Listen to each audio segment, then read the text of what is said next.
ከዚህ በኋላ ንጉሡ ቅዱስ ጊዮርጊስን ከተሰቀለበት እንዲያወርዱ ታዘዘ።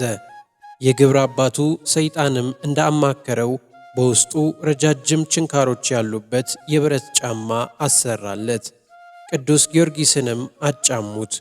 በችንካሮችም እግሩን ከጫማው ጋር ቸነከሩት።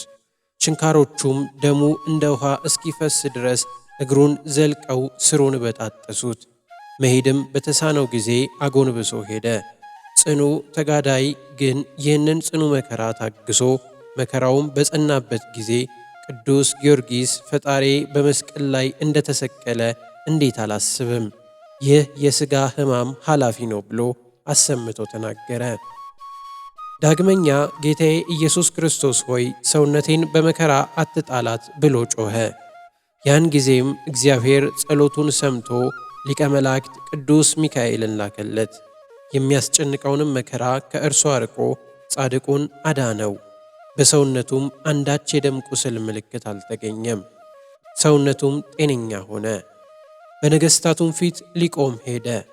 ሰማዕቱም ወደ ንጉሡ በደረሰ ጊዜ ከሚካኤል ጋር ተነጋግሮ ዱዲያኖስን አማልክቶች የሠሩት እንዳለ አሳየኝ አለው።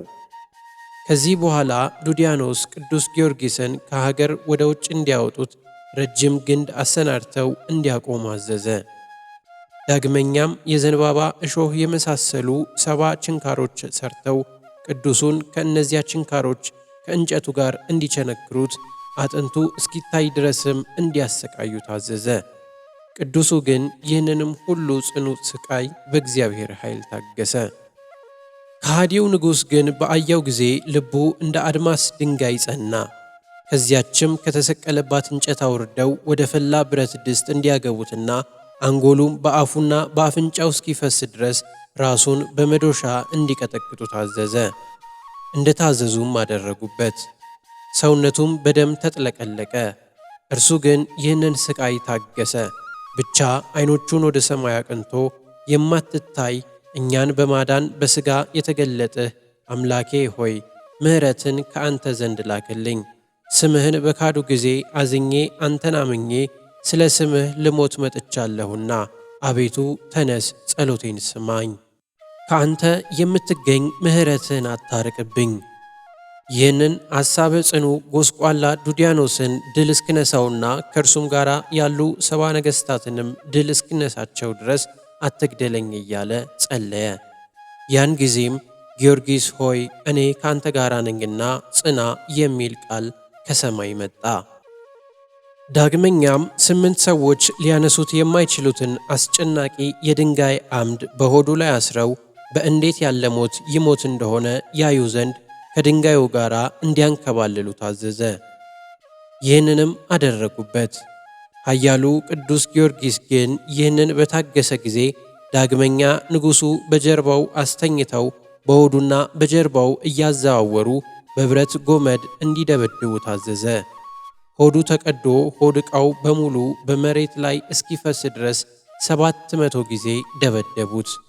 ዳግመኛም ጥርስ ባለው የብረት ጎመድ አንጎሉ እንደ ወተት ነጭ ሆኖ በአፍንጫው እስኪወርድ ድረስ አናት አናቱን እንዲደበድቡ ታዘዘ። ይህንን ሁሉ ስለ ክርስቶስ ይታገስ ነበረ። ሰውነቱንም በመከራው ያጽናናት ነበረ። ዳግመኛም እንደ መጋዝ ጥርስ ያላቸው ታላላቅ ምላጮች አምጥተው በእነዚያ ሥጋውን እንዲተፈትፉ ታዘዘ። እንዲሁም አደረጉበት። ዳግመኛም ብዙ ዘመን የሆነው መጻጻና ጨው አምጥተው በቁስሉ ላይ እንዲያፈሱበትና ሕዋሳቱ እየተበጣጠሱ ከአጥንቱ እየተለዩ እስኪወድቁ ድረስ የቆሰለ ሰውነቱን ከፀጉሩ በተሠራ ማቅ እንዲመዘምዙት አዘዘ። ነፍሱ ከሥጋው እንዳትለይ እግዚአብሔር አጸናው እንጂ ቅዱስ ጊዮርጊስስ ለሞት ደርሶ ነበር። ከዚህም በኋላ ያ ከሃዲ ንጉሥ በ20 ችንካሮች እንዲቸነክሩ ታዘዘ። ጭፍሮችም የእንጨት አልጋ ሰርተው ከ20 ችንካሮች ከአልጋው ጋር ቸነከሩት። ከዚህም በኋላ ወስደው ወደ እስር ቤት እንዲያገቡ ታዘዘ። ቅዱስ ጊዮርጊስ ግን ከመከራው ጽናት የተነሳ የት ቦታ እንደሆነም አያውቅም ነበር። በዚህችም ቀን ከዚህ ቆመው የነበሩት ሕዝብ ደም ግባቱን ሕፃንነቱን እያዩ ያለቅሱለት ነበር። ይህ ሰው በእውነት የመላትያ ሰው ይመስላል። በዚህም ላይ እነዚህ ከሃዲዎች የፈጸሙበትን ልዩ ልዩ ስቃዮች አበባ ሰውነቱን አበላሹ እያሉ ይነጋገሩም ነበር። በዚህ ጎልማሳ ላይ የፈጸሙበትን ልዩ ልዩ ስቃይ በዓይናችን አየን እያሉ እየተጨዋወቱ ከቤተሰቦቻቸው ጋር ወደ ቤታቸው ተመለሱ።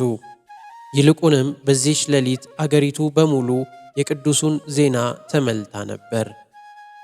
መንፈቀ ሌሊት በሆነም ጊዜ በእስር ቤቱ ውስጥ ብርሃናዊ መልአክ ታየው። ከተማይቱ እስክትናወጥ ድረስ ታላቅ መናወጥ ሆነ። ወዲያውም ጌታችን ኢየሱስ ክርስቶስ ከሰማይ ወረደ። ቅዱሳን መላእክትም ከበውት ነበር። ማንም ሰው አሽትቶት የማያውቅ ሽቱ የእስር ቤቱን መላው። ጌታችን ኢየሱስ ክርስቶስ ጠርቶ ወዳጄ ጊዮርጊስ ሆይ ጽና፣ በርታ፣ ልብህም አይድከም። እኔ ፈጣሪህ ኢየሱስ ክርስቶስ ነኝ።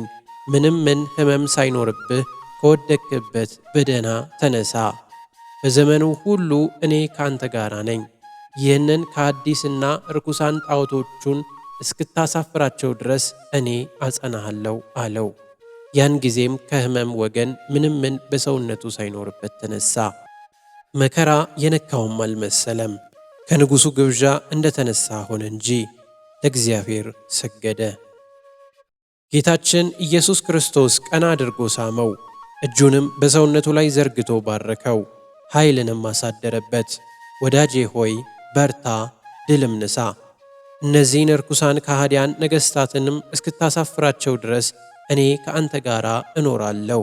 ወዳጄ ጊዮርጊስ ሆይ ሴቶች ከወለዱት መጥምቁን ዮሐንስን የሚበልጠው እንደማይነሳ ከማኅበረ ሰማዕታትም ውስጥ አንተን የሚበልጥ የለም። ወደፊትም አንተን የሚመስል አይመጣም ብዬ በራሴ ምያለሁ። እነዚህ ከሃዲያን 70 ነገሥታት ሲያሰቃዩ 7 ዓመት ትኖራለህ፣ ብዙ ታምራትም ታደርጋለህ። 3 ጊዜ ትሞታለህ፣ እኔም 3 ጊዜ አነሳሃለሁ። በአራተኛው ጊዜ ግን ሰማያውያን መላእክትን፣ ነቢያትን፣ ሐዋርያትን፣ ጻድቃንን፣ ሰማዕታትን አስከትዬ በብሩህ ደመና ወደ አንተ መጣለሁ። በአንተ ላይ አደራ አስቀምጫት የነበረች ነፍስህንም ከአንተ እወስዳለሁ። ጽና፣ በርታ፣ አትፍራ፣ እኔ ከአንተ ጋር ነኝ፣ እኔ አጸናሃለሁ አለው። ጌታም ይህንን ተናግሮ ከፈጸመ በኋላ ሰላሙን ሰጠው፣ ደስታንም ሁሉ መላው። ቅዱሳን መላእክትም በፍጹም ምስጋና እያመሰገኑት፣ ቅዱስ ጊዮርጊስም እያየው ወደ ሰማይ አረገ። ቅዱስ ጊዮርጊስ ግን በዚያች ሌሊት እስኪጠባ ፀሐይም እስኪወጣ ድረስ መድኃኒታችን ኢየሱስ ክርስቶስ የነገረውን ቃል እያሰበ ደስ ብሎት እግዚአብሔርን ሲያመሰግን አደረ። በማግስቱም ከሃዲው ዱድያኖስ ወደ እስር ቤት ሄደው ቅዱስ ጊዮርጊስን ደህና እንደሆነ ደህና እንዳይደለ ያዩ ዘንድ ከእርሱ ጋር የነበሩትን አዘዘ። የእስር ቤቱንም በከፈቱ ጊዜ ቅዱስ ጊዮርጊስ ቆሞ ሲጸልይ እንደ ፀሐይም ሲያበራ ተመለከቱ። እጅግም ተደነቁ። ፈጥነውም ለንጉሥ የሆነውን ሁሉ ነገሩት። ወደ ፍርድ አደባባይም እንዲያመጡት አዘዘ። ወደ ፍርድ አደባባይም ሲመጣ አምላኬ ሆይ ልመናዬን ስማኝ፣ እኔን ወደ መርዳት እይ፣ ፈጣሬ እርዳኝ፣ አድነኝ የሚለውን ይህንን መዝሙር ያነብ ነበር። ዳግመኛም ፈጣሬ ፈጣሬ ኤኝ ለምን ተውከኝ ይል ነበር። ይህንን ብሎ ወደ ፍርድ አደባባይ ገባ። የፍርድ ባለሥልጣን ሆይ አንተ ሰነፍ ነህ፣ አጵሎንም ድንጋይ ነው። እነሆ በፈጣሬ በኢየሱስ ክርስቶስ ኃይል ተነስቼ ልትፈርድብኝ መጣሁ ብሎ አሰምቶ ተናገረ። ከሃዲያንም ባዩት ጊዜ ጊዮርጊስ ሆይ እንዴት ከመከራው ሁሉ ምንም አላገኘህም? ያዳነስ ማን ነው አሉት። ቅዱስ ጊዮርጊስም ከሃዲዎችና ወንጀለኞች ሆይ እናንተ በደነቆረችው ጆሮአችሁ የፈወሰኝን የፈጣሪን ስም ልትሰሙ የሚገባችሁ አይደለም አላቸው። ይቆየን። ወስብሐት ለእግዚአብሔር።